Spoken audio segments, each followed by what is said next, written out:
کہ اس سے میں وہ فائدہ حاصل کروں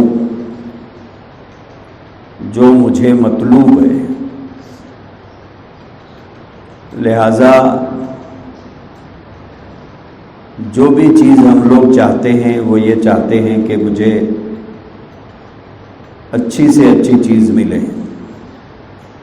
جسے میں استعمال کروں۔ دوسری چیز ہے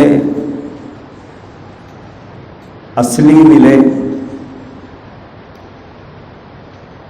تاکہ ملاوٹی چیزوں سے میں محفوظ رہ سکوں۔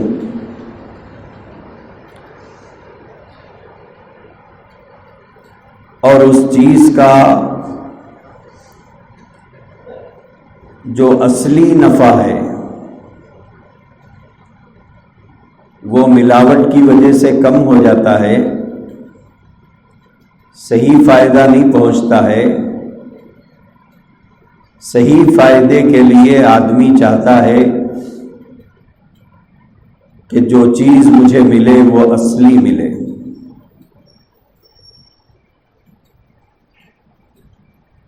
اور تیسری چیز ہے کہ جس چیز کی ہمیں ضرورت ہوتی ہے ہم یہ چاہتے ہیں کہ وہ پوری ملے ہمیں، کہ اگر کسی کو دوا ملے لیکن آدھی ملے تو علاج ادھورا ہے۔ غذا ملے آدھی ملے پوری نہ ملے تو بھوک باقی ہے۔ پیاس کے وقت میں پانی ملے لیکن اتنا نہ ملے جتنی اس کی طبیعت چاہ رہی ہو، تو پانی پی کر بھی آدمی پیاسا ہی رہتا ہے۔ کھانا کھا کر بھی آدمی آدھا ملنے کی وجہ سے بھوکا ہی اپنے آپ کو محسوس کرتا ہے۔ تن چھپانے کے لیے کپڑے کی ضرورت ہے لیکن پورا نہیں مل رہا ہے، اوپر کا مل رہا ہے نیچے کا نہیں مل رہا ہے، یا نچلے حصے کا مل رہا ہے اوپر کا نہیں مل رہا ہے، تو وہ آدھا پہن کر آدمی اپنے کو ننگا ہی محسوس کرتا ہے۔ یہ ایک عام نیچر ہے جس کا میں آپ کے سامنے تذکرہ کیا ہوں کہ آدمی اپنی ضرورتوں میں یہ چاہتا ہے کہ میری ضرورت کی جو چیزیں ہیں وہ اچھی بھی ملے، وہ اصلی بھی ملے، وہ پوری بھی ملے۔ اگر چیز ملے اچھی نہ ملے تو فائدہ نہیں ہے،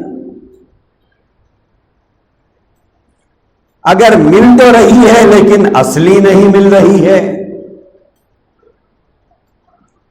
تب بھی وہ آدمی کے لیے سود مند نہیں ہے، نفع بخش نہیں ہے۔ اچھی بھی مل رہی ہے اصلی بھی مل رہی ہے لیکن پوری نہیں مل رہی ہے تب بھی آدمی نقصان میں ہے۔ یہ دنیا کی ہر چیز کے اندر ہماری چاہت یہی ہوتی ہے کہ اچھی بھی ہو، اصلی بھی ہو، پوری بھی ہو، تاکہ ہماری ضرورت جو ہے وہ ہر اعتبار سے، ہر زاویے سے، ہر اینگل سے پوری ہو جائے۔ یہ ایک عام انسانی مزاج ہے جس کا میں ذکر کر رہا ہوں۔ اب اسی مسئلے کو ہم لے کر آئیں دین کی طرف۔ اللہ تبارک و تعالی ہم مسلمانوں سے قرآن کریم کے اندر ایک بات کا مطالبہ کیا ہے، اور یہ مطالبہ مشرکین سے نہیں ہے، یہ مطالبہ کفار سے نہیں ہے، یہ مطالبہ ان سے نہیں ہے جو ان کو نہیں مانتے ہیں۔ اللہ کا یہ مطالبہ ان سے ہے جو اس کو مانتے ہیں، جو اس کے رب ہونے کا اقرار کرتے ہیں، جو اس کے الہ اور الہ واحد ہونے کا یقین رکھتے ہیں، جو اس کے رب العالمین ہونے کا اقرار کرتے ہیں، ان سے اللہ ایک مطالبہ کر رہے ہیں۔ وہ مطالبہ یہ ہے، الفاظ اس کے یہاں سے شروع ہو رہے ہیں، یا ایھا الذین آمنو، اے ایمان والو۔ یہ لفظ آپ سے بھی مخاطب ہے، مجھ سے بھی مخاطب ہے، اور یہ لفظ ہر اس آدمی کے لیے ہے جو یہ کہتا ہے کہ میں مسلمان ہوں۔ یہ لفظ اس کے لیے ہے، یا ایھا الذین آمنو، اے ایمان والو۔ اب یہ لفظ ہر اس آدمی کے لیے ہے جو دنیا میں کہیں بھی رہتا ہو، کسی خطے میں رہتا ہو، چاہے وہ محل میں رہتا ہو یا جھوپڑی میں رہتا ہو، چاہے وہ بگلے میں رہتا ہو یا کسی فٹ پاتھ پر بھیک مانگ کر زندگی گزارتا ہو، یہ لفظ ہر دونوں کے لیے ہے۔ یا ایھا الذین آمنو، اے ایمان والو۔ یہ لفظ ہر اس آدمی سے مخاطب ہے جو اپنے آپ کو مسلمان کہتا ہے، اپنے آپ کو ایمان والا کہتا اور سمجھتا ہے۔ اس سے اللہ فرما رہے ہیں، میرا ایک مطالبہ ہے تم سے۔ جب کوئی بڑا آدمی ہم میں سے کسی سے کہے کہ آپ کو ایک بات کہنا ہے، اور آدمی بہت بڑا ہے، عہدے کے اعتبار سے، رتبے کے اعتبار سے، پوسٹ کے اعتبار سے، تو ہم دونوں کانوں سے اس کی طرف متوجہ ہو جاتے ہیں، اور فوراً ہم کہتے ہیں ذرہ نوازی کہ آپ میری طرف توجہ کیے ہیں، مہربانی آپ کی جو آپ مجھ سے کچھ کہنا چاہتے ہیں، خوش نصیبی میری کہ آپ نے مجھے اس قابل سمجھا ہے۔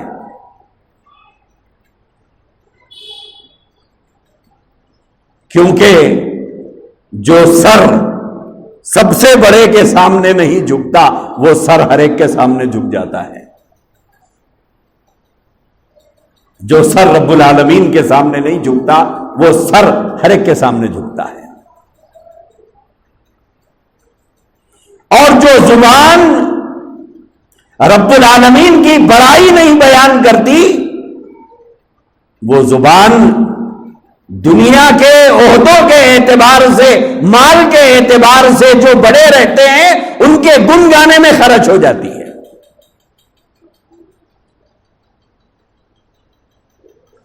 تو اگر کوئی آدمی بڑا آدمی ہے، رتبے، مرتبے، عہدے کے اعتبار سے، وہ ہم سے یہ کہے کہ آپ سے کچھ کہنا ہے، تو ہم فوراً سوچ لیتے ہیں آج قسمت چمکنے والی ہے کہ ایک بڑا آدمی ہم سے کچھ کہنے جا رہا ہے۔ یہ ہمارا مزاج ہے، اور اللہ تبارک و تعالیٰ قرآن میں کہہ رہے ہیں، اور ایک ایک فرد سے کہہ رہے ہیں، یہاں بیٹھے ہوئے ہر آدمی سے کہہ رہے ہیں. کیا کہہ رہے ہیں؟ یا ایھا الذین آمنو، اے ایمان والو، ادخلوا فی السلم کافہ. اللہ فرما رہے ہیں وہ ایک بات جو تم سے کہنی ہے، وہ کیا ہے؟ وہ یہ ہے کہ جس رب کو تم اپنا پروردگار مانتے ہو، جس الہ واحد کا، الہ واحد ہونے کا تم نے اقرار کیا ہے، اس کے خالق و مالک ہونے کا تم نے اعتراف کیا ہے، دونوں جہانوں کے اس کے مالک ہونے کا تمہیں اقرار بھی ہے، اعتراف بھی ہے. وہ مالک تم سے کہہ رہا ہے کہ میں نے ایک دین بھیجا ہے تمہارے لیے، ایک شریعت بھیجی ہے تمہارے لیے، زندگی گزارنے کا ایک طریقہ تمہارے لیے میں نے بھیجا ہے، اور ایک راستہ تمہارے لیے میں نے طے کیا ہے. اس دین و شریعت میں تمہارے لیے زندگی گزارنے کے طریقے میں نے بتائے ہیں.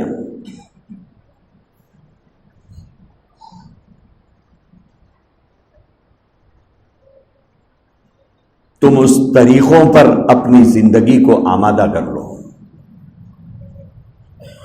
کوئی نہ کوئی طریقہ تو ہماری زندگی میں ہے زندگی گزارنے کا، کوئی نہ کوئی طریقہ تو ہے جس طریقے پر ہم زندگی گزار رہے ہیں. بنا طریقے کے، بنا اصول کے، بنا ضابطے کے تو وہ تو جانور جیتے ہیں، انسان تو نہیں جی سکتا. انسان کسی نہ کسی طریقے پر زندگی گزارتا ہے، کوئی نہ کوئی طریقہ ہے جس کو وہ فالو کرتا ہے. اللہ فرما رہے ہیں اگر تم مسلمان ہو واقعتاً، اگر واقعتاً تمہیں میرے رب العالمین ہونے کا اعتراف ہے، اقرار ہے، اگر مجھے تم زمین و آسمان کا مالک سمجھتے ہو، اور تم سمجھتے ہو کہ ایک دن لوٹ کر تم سب کو میرے پاس آنا ہے، اور تمہارا اس بات پر بھی یقین ہے کہ زندگی کے ایک ایک دن کا حساب چکتا بھی کرنا ہے،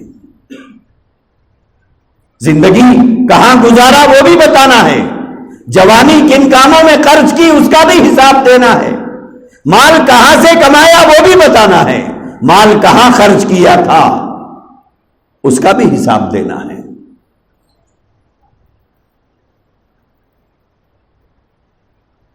اللہ فرما رہے ہیں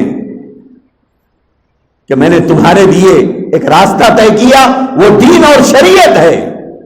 اگر تمہیں اعتراف ہے کہ میں مسلمان ہوں، اور تمہیں اعتراف ہے کہ میں رب العالمین ہوں، میں احکم الحاکمین ہوں، میں خالق ارض و سما، مالک ارض و سما ہوں، ذرے ذرے پر میرا اختیار چلتا ہے، اگر تمہیں اس بات کا اقرار اور اعتراف ہے تو پھر تم بجائے اپنی مرضی سے جینے کے، اپنی مرضی سے جینے کے، اپنے رب کی مرضی کے مطابق زندگی گزارو. اپنے رب کی مرضی کے مطابق زندگی گزارو، اپنی مرضی سے نہیں.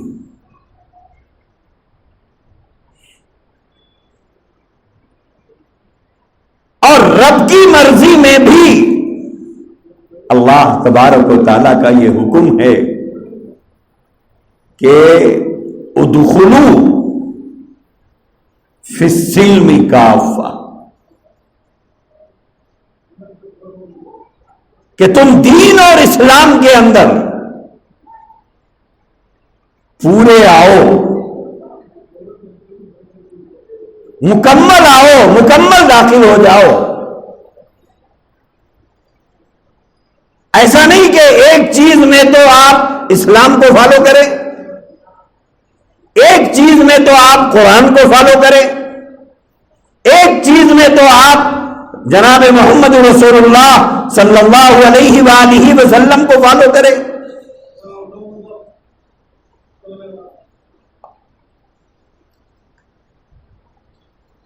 کیا ہو رہا ہے بھائی؟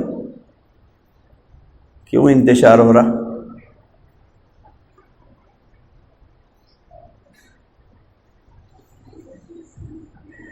دیر سے آنے والوں کو اس بات کی اجازت نہیں ہے کہ وہ سامنے آ کر بیٹھے۔ جمعہ کے دن کا مسئلہ یہ ہے کہ جو آدمی بعد میں آتا ہے اگر وہ چاہے سامنے خالی جگہ رہے اور لوگوں کے کاندھوں پر سے پھلان کر آتا ہے تو اس آدمی کو جمعہ پڑھنے کا کبھی ثواب نہیں ملتا۔ اسی لیے پہلے آنے والوں کا کام یہ ہے کہ جگہ نہ چھوڑیں، اور بعد میں آنے والوں کا کام یہ ہے کہ پیچھے بیٹھے لوگوں کے کاندھوں پر سے پھلان پھلان کر سامنے ہرگز نہ آئے۔ جمعہ پڑھنے کا ثواب ملنے کے بجائے گناہ ہوتا ہے آدمی کو۔ دیکھ لیں آپ کتابوں کے اندر یہ بات لکھی ہوئی ہے۔ تو خیر، میں یہ عرض کر رہا تھا کہ ایک چیز میں تو ہم اللہ کی بات کو مانیں اور دوسری چیز میں اللہ کی بات کو ہم چھوڑ دیں۔ ایک چیز میں ہم مانیں قرآن کی بات کو، دوسری چیز میں ہم قرآن کو چھوڑ دیں۔ ایک چیز میں ہم مانیں رسول اللہ صلی اللہ علیہ وسلم کی بات کو، دوسری چیز میں رسول اللہ صلی اللہ علیہ وسلم کی بات کو نظر انداز کر دیں۔ اسے کہا جاتا ہے کہ یہ آدھا دین میں ہے، آدھا دین سے باہر ہے۔ ایک چیز میں دین میں ہے، ایک چیز میں دین سے باہر ہے۔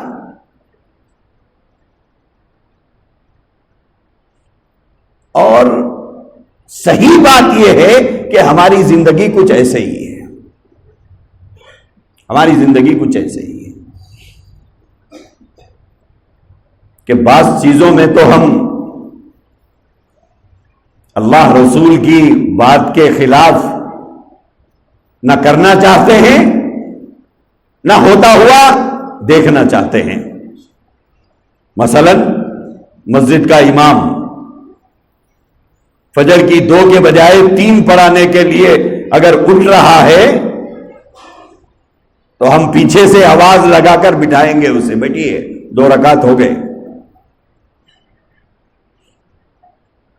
2 رکعت کے بعد بیٹھنے کے بجائے اگر غفلت کی وجہ سے امام اٹھتا ہے تو ہم پیچھے سے آواز دیں گے سبحان اللہ، بیٹھیے۔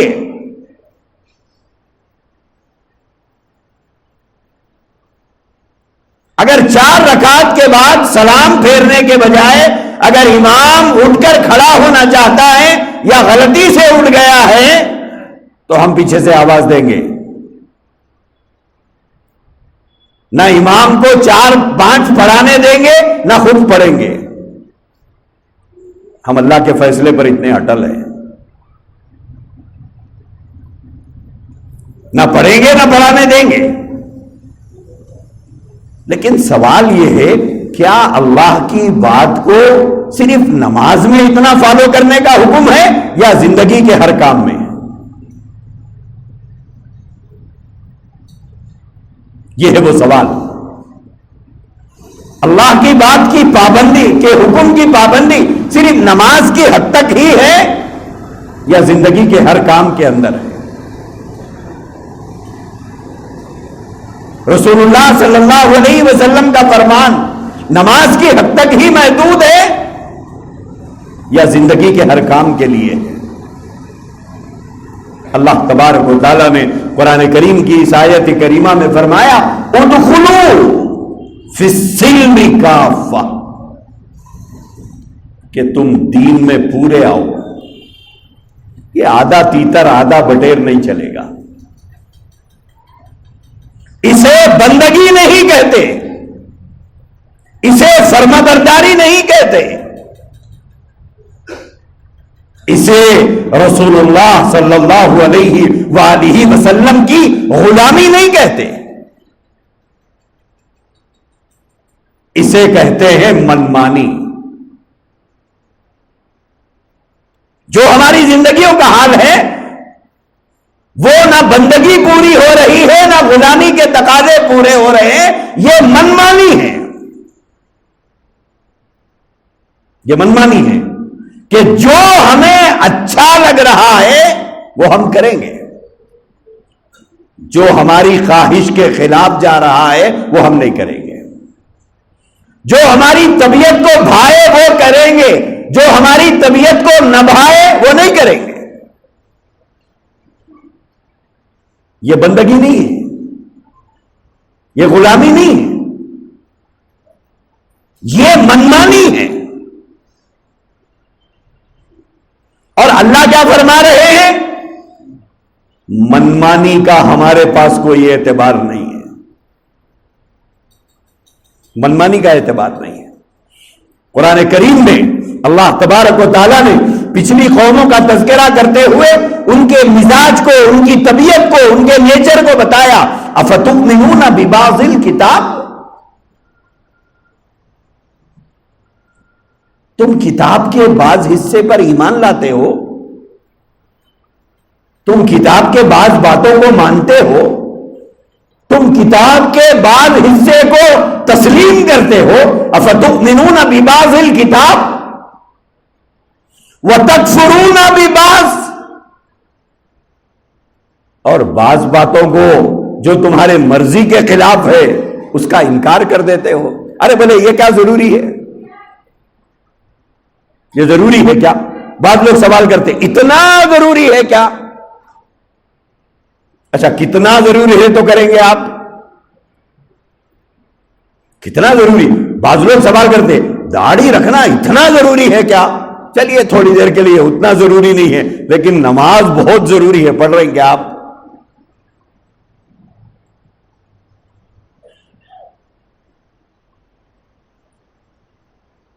تو یہ جو مزاج ہے،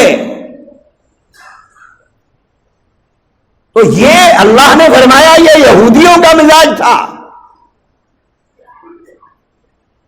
پہلے پارے کی آیت ہے، دیکھ لیجئے آپ، پہلے پارے میں یہ آیت ہے جس میں اللہ نے فرمایا افتؤمنون ببعض الکتاب، تم کتاب کے بعض حصے کو مانتے ہو، وتکفرون ببعض، اور بعض حصے کا انکار کرتے ہو۔ بولے یہ اتنا کوئی ضروری نہیں ہے، کیوں؟ طبیعت کے خلاف ہے، مرضی کے خلاف ہے، مزاج کے خلاف ہے، چاہت کے خلاف ہے، تو اب وہ ضروری نہیں ہے۔ قرآن کہہ رہا ہے ضروری ہے، ہم کیا کہہ رہے ہیں؟ اتنا ضروری نہیں ہے۔ افتؤمنون ببعض الکتاب وتکفرون ببعض، کہ بعض باتوں کو مانتے ہو، بعض باتوں کو نہیں مانتے، بعض باتوں کو قبول کرتے ہو، بعض باتوں کو قبول نہیں کرتے۔ اللہ فرماتے ہیں فما جزاء من يفعل ذلك منكم الا خزي في الحیاة الدنیا، ایسے لوگوں کی کیا سزا ہونا چاہیے؟ فما جزاء، کیا جزا ہونا چاہیے ایسے لوگوں کے لیے؟ کیا سزا ہونا چاہیے ایسے لوگوں کے لیے؟ من يفعل ذلك منكم، جو اللہ کے احکامات کے ساتھ ایسا کھلواڑ کرتے ہیں، اللہ کی کتاب کے ساتھ ایسا کھلواڑ کرتے ہیں، نبی کی تعلیمات کے ساتھ ایسا کھلواڑ کرتے ہیں کہ بعض باتوں کو اتنا مضبوطی سے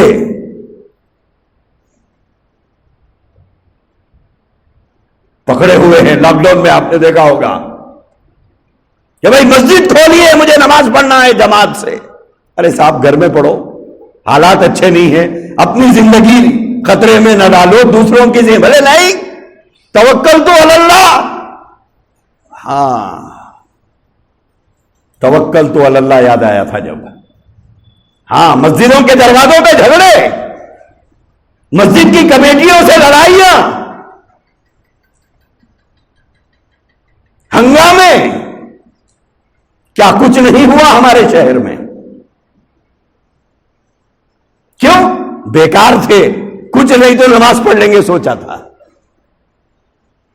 نماز کو بیکاری کا مشغلہ سمجھا ہم لوگوں نے.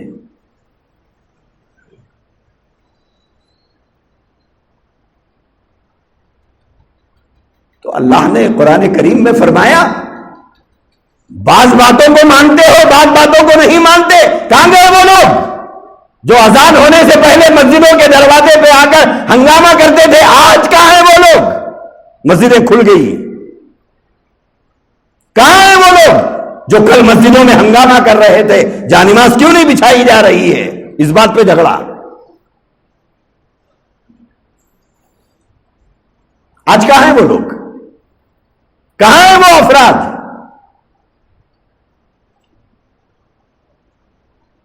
اللہ نے قرآن کریم میں فرمایا فما جزاؤ من یفعل ذلک منکم. یہ جو اللہ کے دین کے ساتھ جو کھلواڑ کرتے ہیں، اللہ کی کتاب کے ساتھ کھلواڑ کرتے ہیں، نبی کی تعلیمات کے ساتھ جو کھلواڑ کرتے ہیں، منچاہی دین پر عمل کرنا چاہتے ہیں، جو جی کو لگا اس پر تو عمل کر لیا، جو خواہش کے خلاف ہو گیا اسے چھوڑ دیا اور خود فیصلہ کر لیا اتنا ضروری نہیں ہے. یہ کس نے بتایا آپ کو؟ جو چیز قرآن میں ہے وہ اتنا ضروری نہیں ہے آپ کے نزدیک. جو حدیث میں ہے وہ آپ کے نزدیک ضروری نہیں ہے. جس کو نبی نے کیا اور کرایا وہ ضروری نہیں ہے. اللہ نے قرآن میں فرمایا ایسے لوگوں کی کیا سزا ہے؟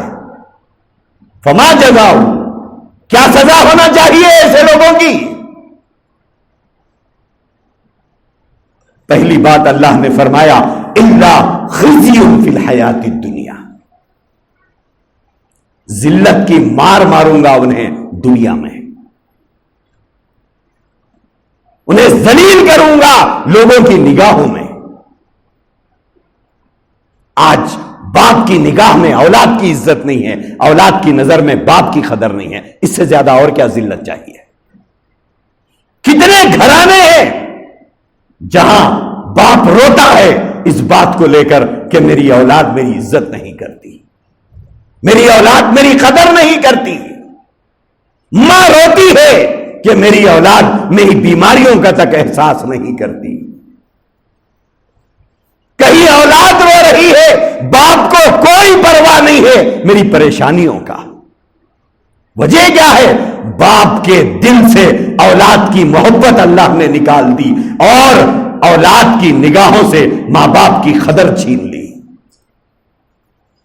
کتنے ماں باپ ہیں جو آج خاندان میں رشتہ داروں سے دواؤں کے لیے پیسے مانگتے پھر رہے ہیں.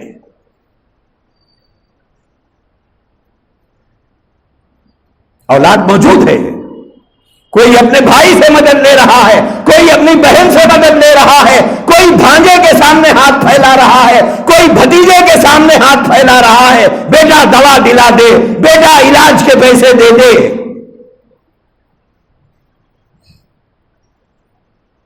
الا خزی فی الحیات الدنیا. اور خاندان والے کیا کہہ رہے ہیں؟ ارے صاحب پیٹ بھر بچے ہیں، کس کام کے ہیں؟ باپ لوگوں کے دروازوں پہ رسوا ہو رہا ہے اور خاندان کے دروازوں پہ اولاد کی عزت نیلام ہو رہی ہے. اور کیا چاہیے؟ لوگ بولتے کہاں ہو رہی ذلت؟ اب ذلت کا مطلب کیا چورستے پہ چپلوں سے مارنا پڑے گا؟ اس کا نام ذلت ہے ہمارے نزدیک؟ کیا لوگوں کی نگاہوں سے میں عزت کا گر جانا، قدر کا کم ہو جانا یہ ذلت نہیں؟ یہی اللہ نے فرمایا الا خزی فی الحیات الدنیا، ذلیل کروں گا لوگوں کی نگاہوں میں. جو میرے دین کی باتوں کو اہمیت نہیں دیتا اس کو بے حیثیت بنا دوں گا دنیا میں، لوگوں کی نگاہوں میں اس کی قدر گرا دوں گا، کوئی قدر نہیں. اسی لیے آپ نے دیکھا ہوگا بہت سی جگہوں پر ایک آدمی آ کے ملتا ہے، سلام کلام کے بعد ہم بولتے ہیں ارے کہاں ہیں یار، وہ دکھ رہے نہیں، بہت دن ہو گئے ملے نہیں، کہاں ہیں؟ اب جانے کے بعد ہم سے ہمارے بازو کھڑا ہوا آدمی پوچھتا کون ہے دیوانہ ہے خالی اولا ہے. یہ ہے الا خزی فی الحیات الدنیا. لوگوں کی نگاہوں میں اللہ رسوا کر دیتا ہے، ذلیل کر دیتا ہے. اور آگے فرمایا وَيَوْمَ الْقِيَامَةِ يُرَدُّونَ إِلَىٰ أَشَدِّ الْعَذَابِ. دنیا میں ذلت کی مار ماروں گا اور آخرت میں دردناک عذاب دوں گا اس کو جو میرے دین کے ساتھ کھلواڑ کرتا ہے، فیصلہ خود کرتا ہے، یہ ضروری نہیں ہے، یہ ضروری نہیں ہے، وہ ضروری نہیں ہے، یہ ضروری نہیں ہے. کون بتایا؟ نہیں، کسی کے بتانے کی ضرورت نہیں. ہمارے کو معلومات نہیں ہے کیا؟ ہم کو معلومات نہیں ہے کیا؟ اللہ فرماتے ہیں وَلَا تَتَّبِعُوا خُطُوَاتِ الشَّيْطَانِ. یہ جو راستہ تم چل رہے ہو دین میں پورے نہ آ کر اپنی مرضی سے جو چل رہے ہو، یہ دین کا راستہ نہیں ہے، نہ یہ دین ہے. اللہ فرماتے ہیں وَلَا تَتَّبِعُوا خُطُوَاتِ الشَّيْطَانِ. یہ شیطان کا راستہ ہے جس پہ تم چل رہے ہو، یہ شیطان کا راستہ ہے. اگر تم واقعی اسلام کو مانتے ہو تو اس کو فالو کیوں نہیں کرتے؟ واقعی قرآن کو اللہ کی سچی کتاب مانتے ہو تو اس میں کہی ہوئی باتوں کو تسلیم کیوں نہیں کرتے، مانتے کیوں نہیں؟ واقعی تمہارے دلوں میں نبی پاک علیہ الصلوۃ والسلام کا عشق اور محبت ہے تو پھر وہ نبی کے طریقے تمہاری زندگی میں کیوں نہیں ہے؟ اگر اسلام کو مسلمان فالو نہیں کرے گا، قرآن کو مسلمان فالو نہیں کرے گا، رسول اللہ صلی اللہ علیہ وسلم کو اگر مسلمان فالو نہیں کرے گا تو کون کرے گا؟ کون کرے گا؟ یہودی کرے گا، نصرانی کرے گا، بت پرست کرے گا، مشرک کرے گا، کون کرے گا؟ اس لیے اللہ نے قرآن میں فرمایا یہ آدھا تیتر آدھا بٹیر نہیں چلنے والا ہے، یہ نہیں چلے گا. جو مرضی میں آیا کر لیا، جو مرضی میں آیا چھوڑ دیا، یہ نہیں چلے گا. اللہ نے فرمایا یا ایھا الذین آمنوا ادخلوا فی السلم کافہ. اگر مسلمان ہو آؤ، پورے دین میں آؤ، پورے دین میں آؤ. ولا تتبعوا خطوات الشیطان. شیطان کے راستے پر مت چلو، انہ لکم عدو مبین. یہ تمہیں صحیح راستہ کبھی نہیں بتاتا، یہ صحیح طریقے پر تمہیں چلنے نہیں دیتا. کیوں؟ اس لیے کہ یہ ایک تمہارا ازلی دشمن ہے. اس نے اللہ کو چیلنج کر کے آیا ہے کہ میں تیرے بندے کو موت تک بھٹکاتا رہوں گا، میں تجھے بھٹکاتا رہوں گا. وہ تمہارا ازلی دشمن ہے. آج ہماری صورتحال کچھ ایسے ہی ہے کہ ہم دین میں پورے آنے تیار نہیں ہیں. اور پھر ہم سے پوچھا جائے سب سے اچھا مذہب کون سا ہے تو ہم کہتے ہیں اسلام. سب سے اچھی کتاب کون سی ہے؟ بولے قرآن. سب سے بہترین روئے زمین کی شخصیت بولے جناب محمد رسول اللہ صلی اللہ علیہ وسلم. پھر ان کو فالو کیوں نہیں کرتے؟ اسی لیے برنال شاہ نے کہا تھا اسلام ایک بہترین مذہب ہے، اسلام ایک بہترین مذہب ہے، مسلمان ایک بدترین قوم ہے. اسلام ایک بہترین مذہب ہے اور مسلمان ایک بدترین قوم ہے کہ اپنے پاس اتنا بہترین مذہب رکھ کر اسے فالو نہیں کرتی. اللہ تبارک و تعالی ہم سب کو توفیق عطا فرمائے، ایک سچا اور پکا مومن بنا کر زندہ رکھے. وآخر دعوانا الحمدللہ.